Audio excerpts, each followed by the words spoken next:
Hey, what's up, everybody? Welcome to another edition of Established Run's NBA Injury Report Analysis Show. I'm Drew Dinkmeyer, here with Mike Gallagher to walk you through today's 7-game slate.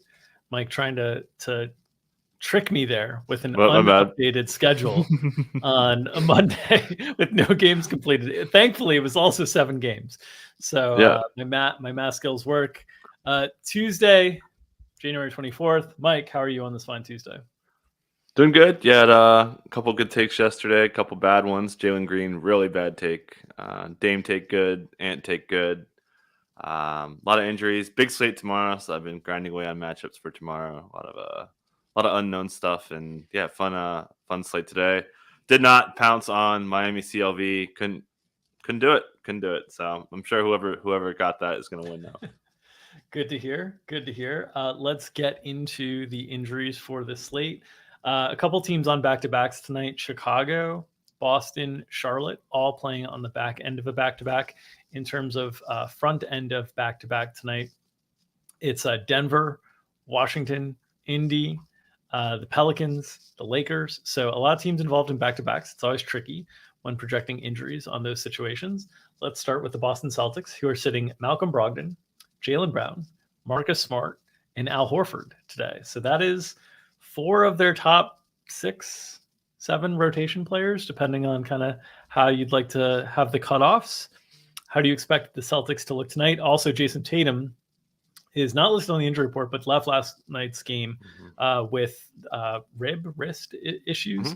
Has had multiple calamities of late. So what are your expectations? Do you think there's any risk of Tatum getting managed in this situation? Any risk of kind of a throwaway game here? National TV, Miami. What are your thoughts?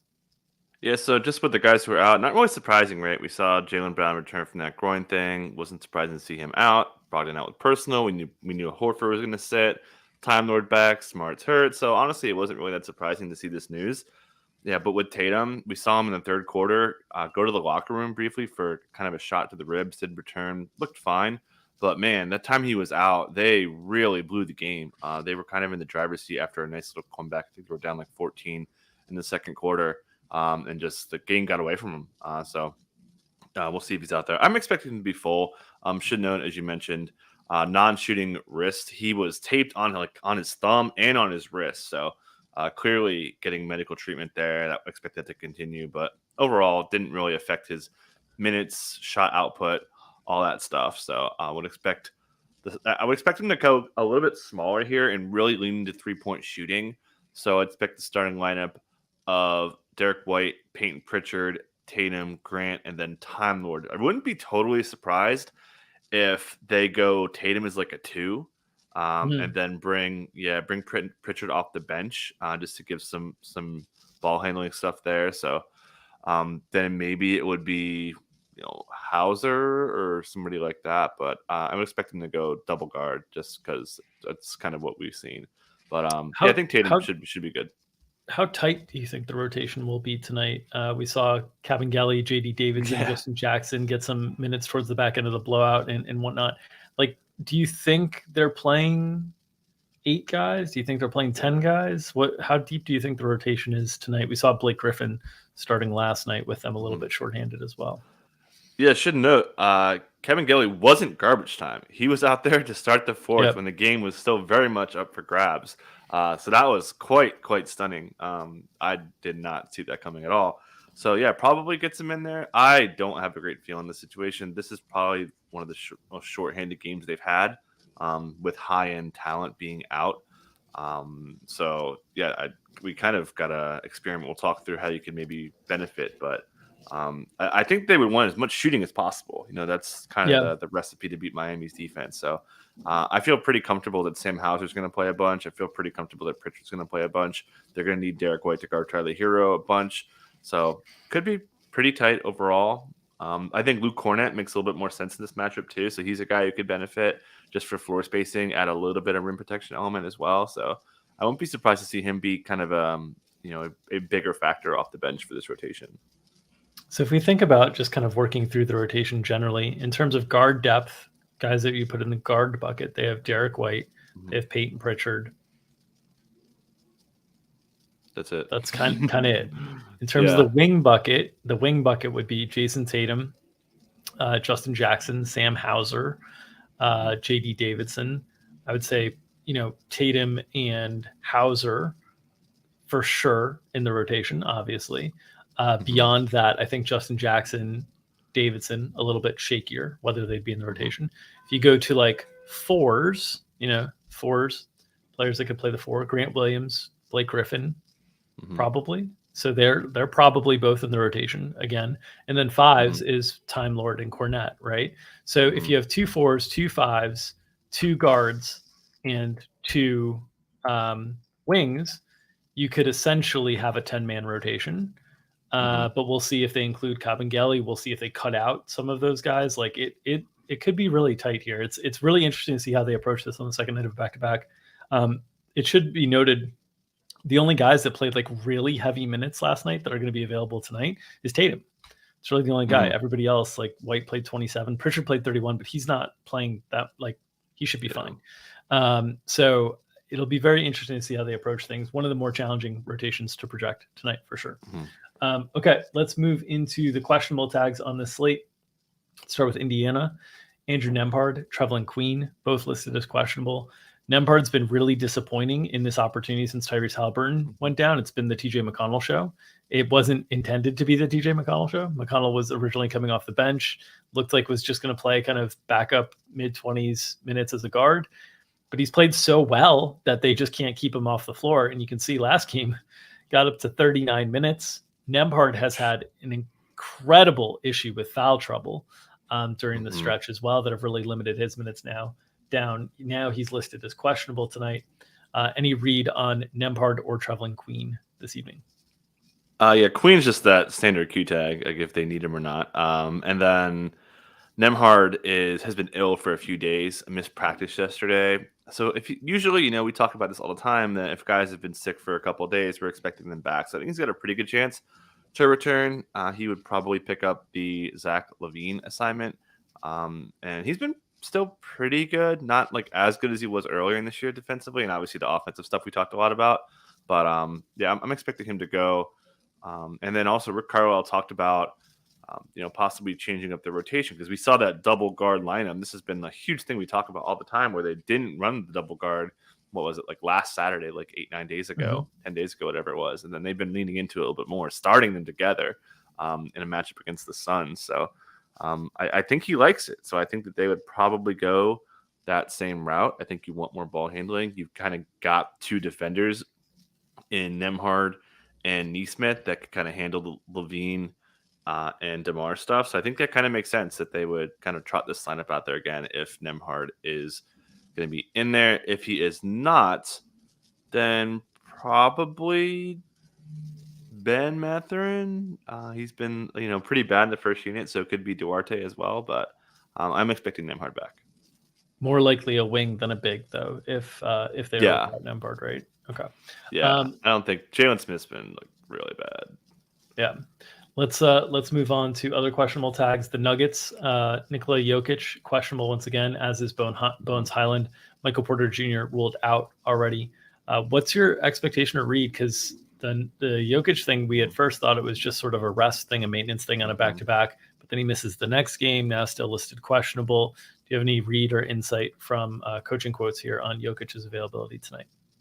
Yeah, Adelman said he was, quote, close, even went through shoot-around over the weekend. So they were kind of expecting him to play, but they held him out. So Adelman sounded pretty confident that Jokic is going to be back. So I feel pretty good he'll be out there in a starting lineup in a game they probably want against a somewhat dangerous Pelicans team. So I think Jokic will be out there pretty full minutes. Obviously, MPJ's out for the personal stuff. Bones Highland wasn't really on the bench after tweaking his ankle. He is certainly more at risk to missing this game. But they're going to have Bruce Brown. Bruce Brown played a ton of minutes without MPJ. So I would expect the starting lineup to be Jamal Murray, KCP, Bruce Brown, Aaron Gordon, and then should be Jokic. I'd probably put him at like 75-80% chance that he should be back today.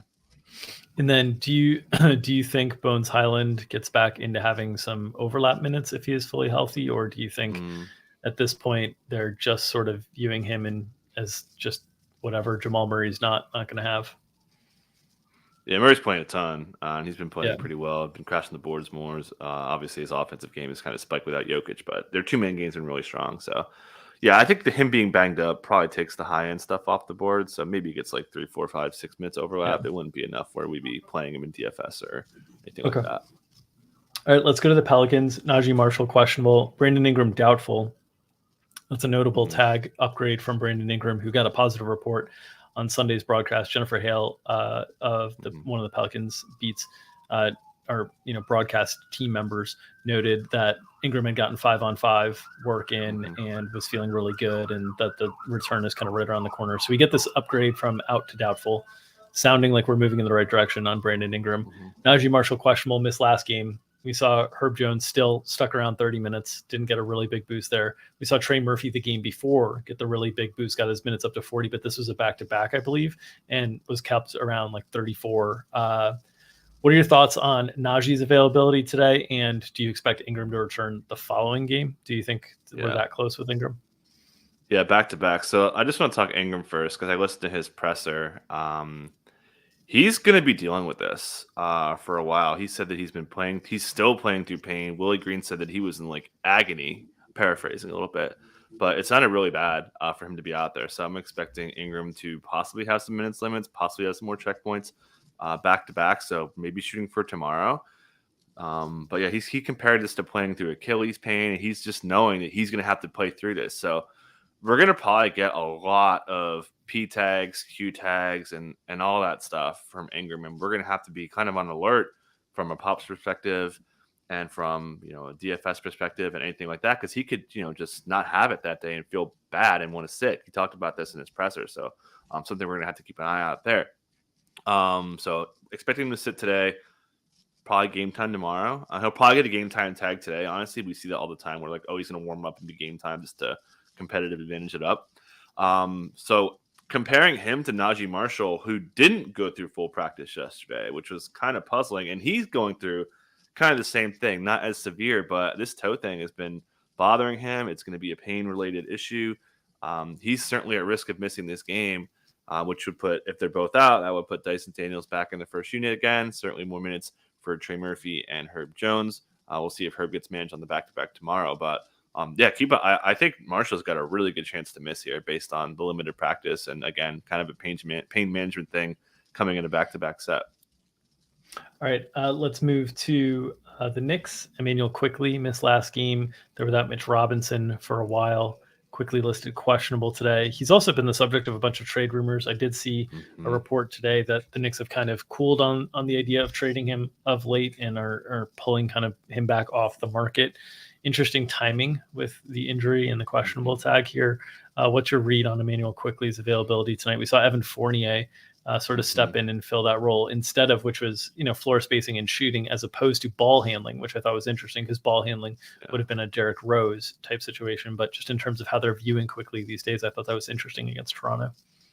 Yeah, Tibbs said they wanted more size. That's why they went with Fournier over some of the other guards there. So that may have been the wrong decision, but that's neither here nor there. But whatever decision Tibbs makes is the wrong decision. Get with the program, Mike. Yeah, no matter what he does, it's wrong. Yeah, but don't have a great read. Sounds like he's got a shot to come back. What I would see, maybe not play outrageous minutes. We saw him really cut into Quentin Grimes, running small ball lineups, and but not having Quickly boosted up Jericho Sims. So he would be a guy who is kind of directly benefiting as this rotation would run bigger. But again, different matchup. Mentioned the size on Fournier. That certainly applies to the front court. Again, they're playing Cleveland. Very big front court. So I think that maybe they go to Fournier again, given the size concerns, if Quickly's out. But I think he's got a pretty decent chance to return.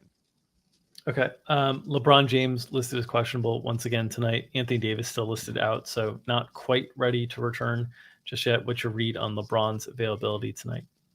Yeah, standard Q tag. They are back-to-back, though, so that's something we do have to be a little bit aware of.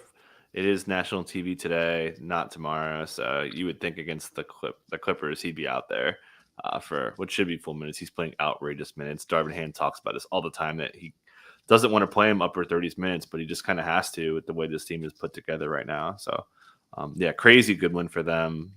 Darvin had some comments about, talking to this team just so inconsistent and, really showing up and getting probably their biggest win of the season against the Blazers. And Blazers bounced back yesterday.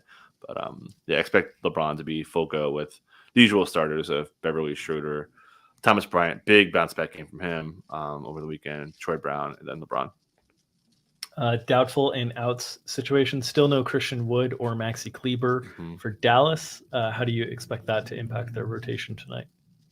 Yeah, it should be pretty similar. We'll talk a little bit about the Wizards, who I may have forgot to put on the rundown, but so we can hit them next. But yeah, we'll see Powell in there. I talked a lot about this when this first happened, and I'm expecting a lot of Dorian Finney-Smith at the 5 spot. They lean into it a lot last year, especially in big spots. So I would expect that to happen again. So Powell's minutes, as we've seen, haven't been elevated despite not having much competition, with McGee barely playing, not even playing the last game. Bertans barely playing. They're fine, comfortable playing this switchable lineup. They're not going to be worried about Daniel Gafford. I think they want to run a switch heavier scheme against Bradley Beal and those guys. So low-key kind of benefits the Reggie Bullocks, Josh Greens. You're not really going there, but I would expect more of a guard-heavy approach with Powell's minutes in the mid-ish, lowish 20s. A great matchup, though. We love to play centers against Daniel Gafford, so I'm sure we'll be talking Dwight Powell on the DFS show, or we can do it now if you want. If you're we'll save it for the DFS show. On the other side, you mentioned Washington. Kristaps Porzingis is out. They trade Rui Hachimura. I would doubt that Kendrick Nunn is available today, although I'm sure we'll get information closer to lock tonight whether Nunn or Hachimura are available for their respective teams. Not expecting it tonight. Would think it's more likely next game. So no Kristaps Porzingis. Front court minutes are a little bit more challenging. The matchup with Dallas allows you a little bit more flexibility in how to cover those minutes. Who benefits most here for the Wizards? Yeah, so Gafford has a little bit more leash. He'll be, have to get as many minutes as he can. Who knows how many minutes that is? He's certainly got foul trouble. Should have some size against this. I mentioned this team playing a little bit small on either side, so it should be pretty good.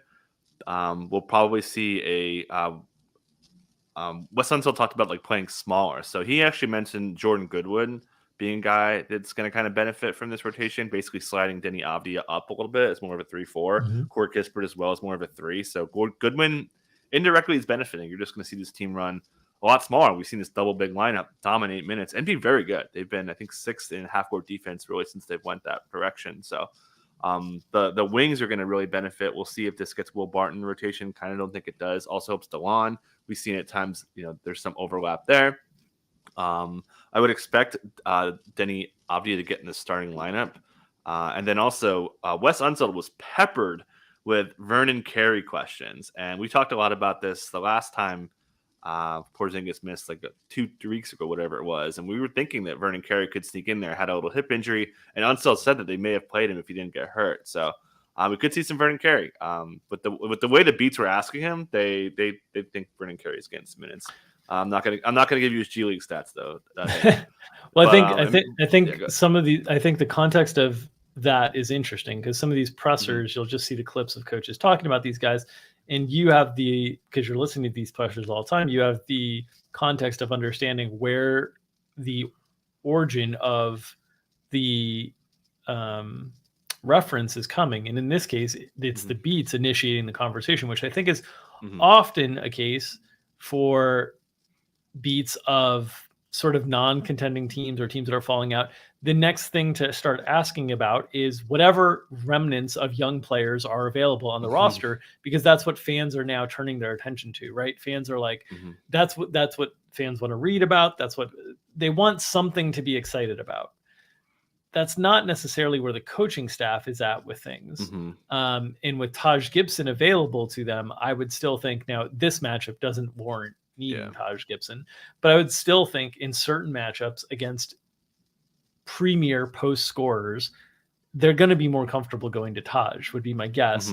Carey might get some sampling of minutes and see if he can run with them type thing. But I think it's interesting to note the difference between a coach unprompted bringing up a player and the media asking a coach repeatedly about a player, because you may just see the soundbite and think, oh, they really want to play this guy because the coach is talking about them, when the coach might just be forced to be answering questions about a player that he has little or no intention of playing. And I don't know whether that's the case or not with Carey, but I want to highlight the distinction because I do think it's important.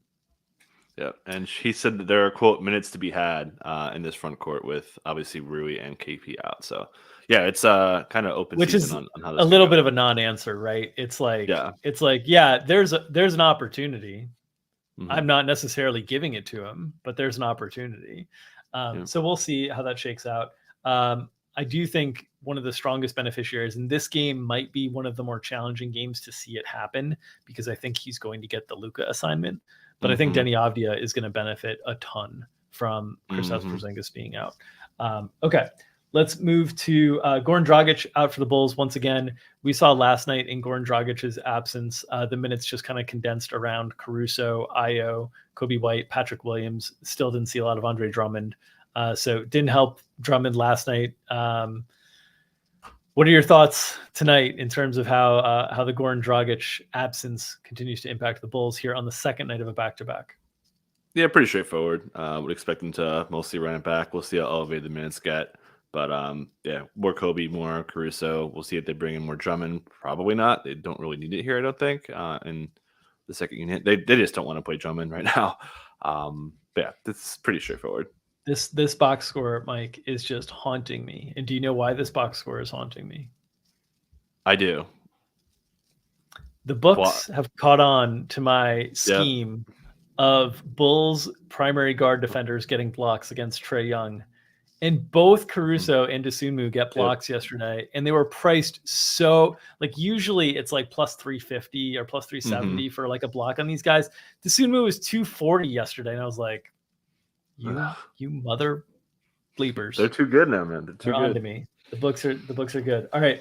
Let's move to DeAndre Ayton, who is doubtful for Phoenix. They're without Devin Booker still. They got Chris Paul back last game. That was enough to beat the Memphis Grizzlies as Chris Paul went ham in the first half and they held on in the second half. Absence of DeAndre Ayton tonight, likely, given he's listed doubtful. What are your expectations for the Suns? I would add, just keep your eye on this. He's doing some treadmill stuff. He maybe hits for the status cycle today. We'll see. But I wouldn't treat this like a true doubtful. I'll just put it that way. It's been out for a little bit with this illness. So, just kind of keep your eyes peeled there. Great matchup if he's out there. It would be really tough to play him. But, as you mentioned, man, Chris Paul, 38 minutes. Bonnie said he couldn't take him out. He said he needed someone to generate offense against the Grizzlies defense. And, it just really, really popped off out of the blue. I don't think Mikal Bridges got subbed out in the second half. He played 41 minutes. So those guys really, really played a bunch. Cam Johnson's minutes got elevated. But, keep your eyes peeled. We're going to be projecting 8 and out, but I would just, as I mentioned, just be careful there. Josh Okogie available. We saw him return from the nose thing. Dario Saric, minutes were really cut. Didn't play in the second half 2 games ago. Gets 21 minutes. Played pretty well against size. I would expect the minutes to come down a little bit here against a somewhat smaller Charlotte team. They've got, Should also note it took Biyombo 16 minutes to foul out and Jock Landale 23 minutes to foul out. So there were still 9 center minutes available, which Dario Saric was one of the primary options to fill. So, I think it's very likely. Now, he might have played well enough to earn more, but I don't think the expectation was that he was going to play 20 minutes in that game. I don't think that was the plan. Definitely not, so I think that mostly covers it. But I think Chris Paul played a pretty good bit here. Suns want to play, want to get a win. One thing I'm really interested to see, for whatever reason, it seems like Phoenix gives Memphis problems. When you're like starting to look ahead to potential playoff matchups and different things like that, here the Suns are fighting around in the play-in. There the Grizzlies are up around the 1-2 seed. I would be very interesting to see if these two teams end up meeting in the playoffs, because I think and it's not really shown in the box score in this game, they still force 16 turnovers for the Suns. But one of the things the Suns are generally very good at offense is not turning the ball over. Chris Paul's a really low turnover guy. Booker's a pretty low turnover guy. Mikal Bridges, so on and so forth. And the Grizzlies just feed so much of their offense off of forcing turnovers. We saw that last night. That was the only thing kind of keeping them in the game against Sacramento, is they kept forcing turnovers. So it's something to keep an eye on for matchups down the road. Let's move to the Clippers. No Luke Kennard, no John Wall. Otherwise, fairly healthy for the Clippers. They will have Kawhi Leonard. They will have Paul George. They will have Norm Powell. What's your expectation on how the rotation continues to shake out with the mad scientist Ty Lue at the helm? Yeah, Tyler, he likes his rotation. He talked about, Paul George essentially being the de facto point guard. He's not starting at point guard, but the ball handling is really, really high. He's not as aggressive as a scorer. We've seen that kind of tip down with driving, but his passing game's been really strong. Kawhi's playing full minutes, man. How far we've come. Don't clip us from like early November saying this guy's never going to play mid-30s consistently because he's doing it now. But this rotation's pretty solid. I think Norm Powell's minutes are going to be really, really good. Curious to see how they use Man here because it makes sense to kind of have him on Westbrook assignment, right? And then Marcus Morris getting a little LeBron. So curious to see if there's an earlier sub for like Norm Powell or something like that. So that's just kind of something to think through that we could talk about a little bit later. But not a great matchup for Man to be in the starting first unit. So I'm not really too into him, but I think Norm could play a pretty good bit just because you don't need as much on-ball pressure defense as long as you could just kind of keep. And I think teams are fine, having Westbrook be the path of least resistance because he's so inefficient. Yeah. But just something I think that there's some edge in that, for how to attack this game. All right, returns. Donovan Mitchell is listed probable, I believe, on the injury report, or maybe not even listed on the injury report tonight. So he will be back for Cleveland. How does that impact things? Yeah, he is listed probable. How does that impact things for the Cavaliers rotation? Yeah, went through practice. It should be pretty full. We've seen this team go, pretty aggressive. It is a groin injury. That's something that usually requires a bit of a ramp up. So I'd expect him to probably get, not like we've seen him play like 39, 40 all the time. So probably like your standard, like 33, 34, 35 minute roll there. But yeah, we've got, let's see here. Hold on one second. There's Mr. Karis LeVert, not in a starter's jersey. So we'll see Donovan back in the first unit. But probably not outrageous minutes. Right. And then the only other note, 3 teams on back-to-backs. 2 of them have filed, the Bulls and the Celtics. We talked through their injury reports. Charlotte Hornets are the last team we're waiting on here on the second night of back-to-back. They did have LaMelo Ball questionable yesterday. We thought that was pretty shaky. We'll see if there's an upgraded injury tag today. We'll see if they choose to manage anybody on the second night of back-to-back. Gordon Hayward only played 24 minutes last night. They generally were able to keep things relatively light because the game got out of hand in the fourth quarter. Still, they played enough that Mason Plumlee and his egregious free throw rate could get you again on points as you try to tackle the final boss that is Mason Plumlee with props. Can't get him. Nothing like losing unders over and over on Mason Plumlee and take an over of 3.5 assists and catch the only game he's been under 3.5 assists in like the last 5. It's just been a disaster trying to bet Plumlee for us. Any thoughts on how Charlotte's injury report might shake out today? Before getting into that, they made 2 3-pointers yesterday. 2 of 16 from 3. This team is just get rid of guys, man. Like free Mark Williams, get these guys out of here.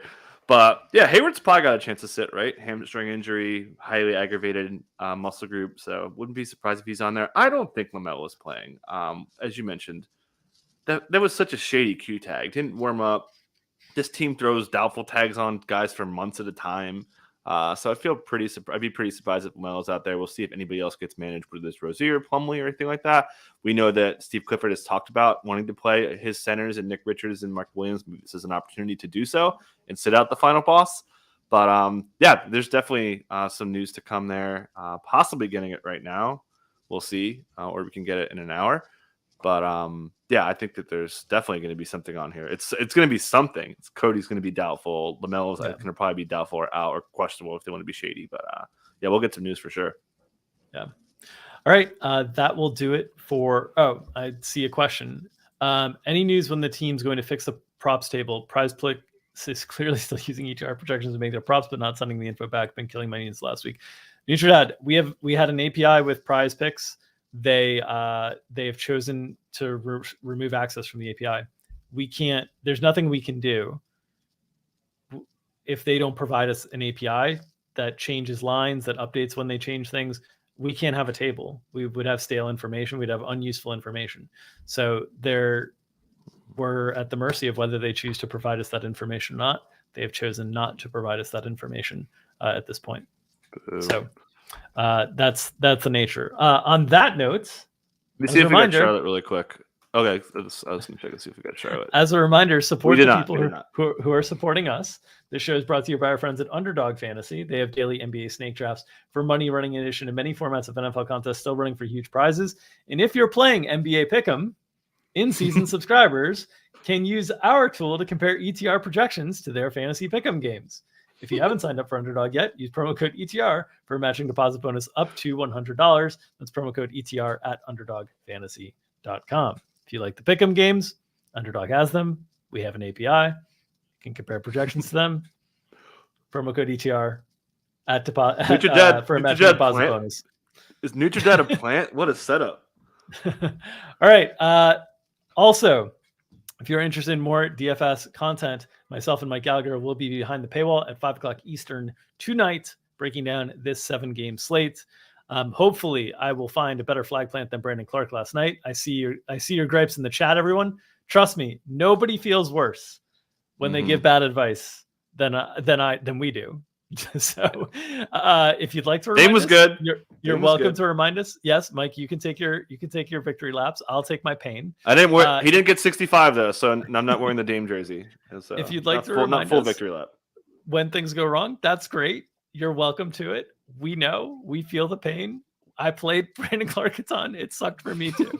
All right. But if you'd like to see, hopefully, a better flag plant this evening from myself, join us behind the paywall at 5 o'clock Eastern time tonight, when myself and Mike Gallagher break down the slate. As always, if you're uninterested in giving us your hard-earned dollars, we ask for your hard-earned clicks. Please subscribe to our YouTube channel, get notifications whenever we go live, and also smash that like button. Help us circulate the content. As always, feed the algorithm. Help us feed our families. We'll help feed you the injury analysis and information you need to make great DFS lineups, your prop bets, and your sides and totals betting. Nom, nom, nom, nom, nom, nom, nom, nom. We'll see you tomorrow.